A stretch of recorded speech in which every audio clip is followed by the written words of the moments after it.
Okay, so now what I'm gonna do? Let's get some teeth, eyes, and tongue in. So let's start with some of the simplest thing. Let's go in here and get ourselves a sphere. We get an eyeball, and let's go here to the right view, and I'm just middle clicking and dragging. And when you middle click and drag, it'll move across the viewport.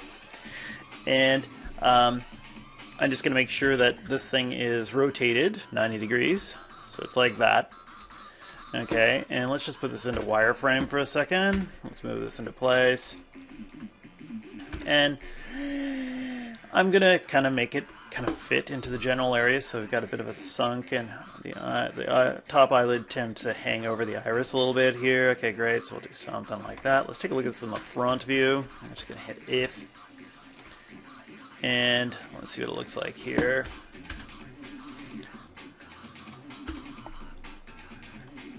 Okay, and let's go ahead and hit shaded mode, and you can see that this is too far forward. Let's go back here and actually let's get our panels layouts, two panes side by side. Come on! It's strange. Why does one of these look different than the other? What's that? Did I hit this button accidentally? Textured? Okay, whatever. And I got a slight lag. Okay, in, and that's not too bad. I might have to move some vertices around to make this feel a bit more eyeballish. And actually here, if I get this into place and I realize, you know what, I screwed up. Maybe if I just grab this edge, I got my nice soft selection on here. And I can pull this forward a bit. And so it's in front of my eye. There. Okay, and it got the symmetry got the other side, so sometimes that symmetry is handy. The eye, if I take this and let's go in here and why don't I have a freeze transformations on here? Edit, modify, freeze transformations. It's on my shelf right there. FT. I usually like that at the beginning. So I'm going to freeze that out, get rid of my history, Alt Shift D, and then to get the eye over here in the perfect same spot, what I'm going to do is I'm going to go Edit, Group, and damn you, Group. I'm just going to make a duplicate, Control D, and if I go and grab the scale tool and I hold down J, boop, I can scale it to the other side, and I'll just hit if there. So it went to the other side. If I freeze the transformations, there's my other eyeball. Okay, and it froze it out over here. Anything else I got to worry about? That's working fine. Okay, so teeth. Here, I'm just going to pause for a second. I'm going to... Okay, and then what I want to do... I was noticing I have a viewport thing. That's why these things are two different colors. Let's go into this one, and let's go into perspective here. And I'm going to make cheap, cartoony teeth.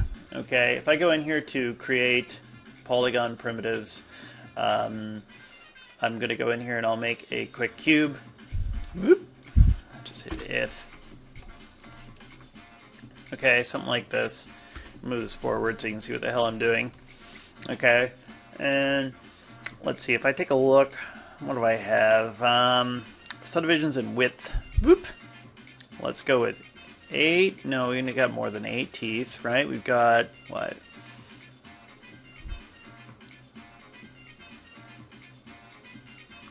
Eight. I'm looking at 8 on one side. Okay, great. I just ran my tongue and counted my teeth in my head. That's what I did. Embarrassing as it may seem, that's what I did. Okay, great. And so then what I'm going to do is I'm going to grab these faces from here to here along the top, and let's go ahead and hit extrude. Boop, there. When we extrude, if you go over here to the side, there's keep faces together. I'm going to turn that off. Just put in 0. It's off. And so when I pull this up and I scale these down, they will be separate. Okay, still a bit on the wide side. I'll fix that afterwards. If I go in and take this and I can live to extrude another day, what is it, Control E on the keyboard, so I can extrude And then I'll hit G and do it again. And I can round them off a little bit, bring this up and scale it down. Okay, those are some big teeth you have there. Bring this down maybe a bit. And if I feel like it, I can probably go in here into this area. Let's go to, say, here-ish. Actually, I bet you could go like this. What do I pull those forward? Actually, I guess because I got my symmetry on, this goes pretty quick. Okay, something like that.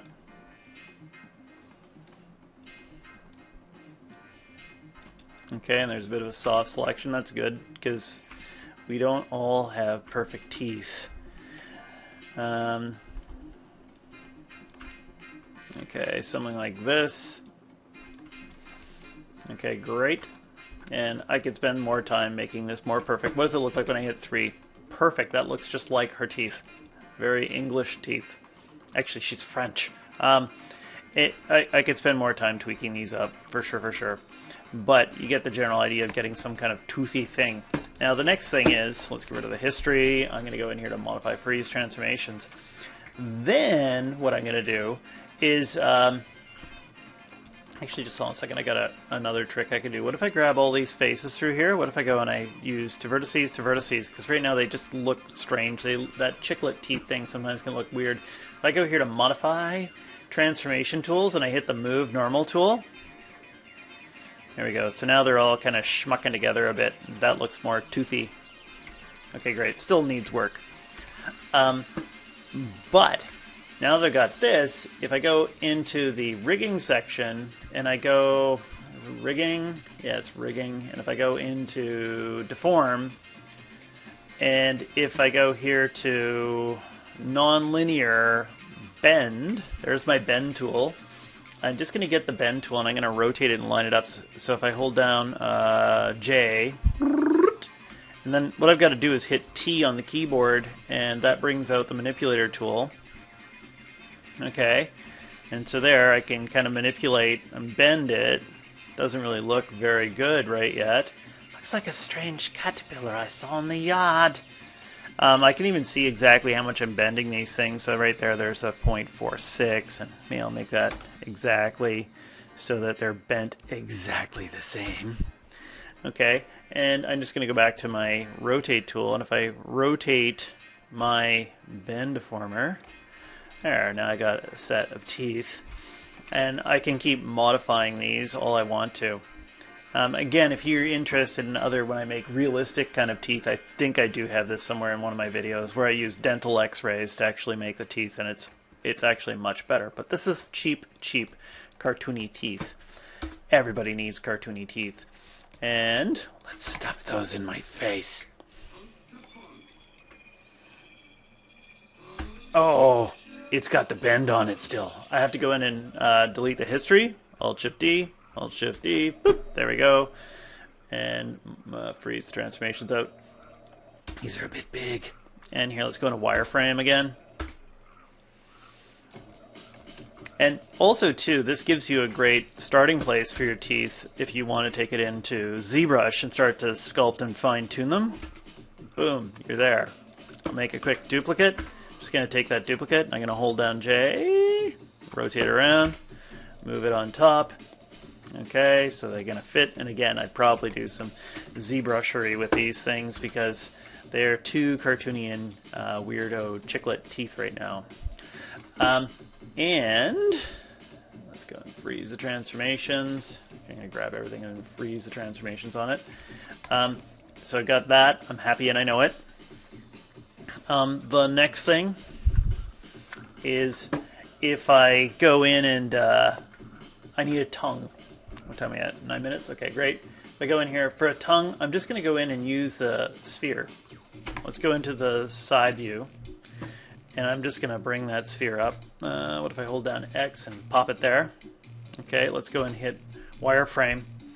And the sphere, again, I'm going to rotate it about 90 degrees, something like that. Let's scale it out.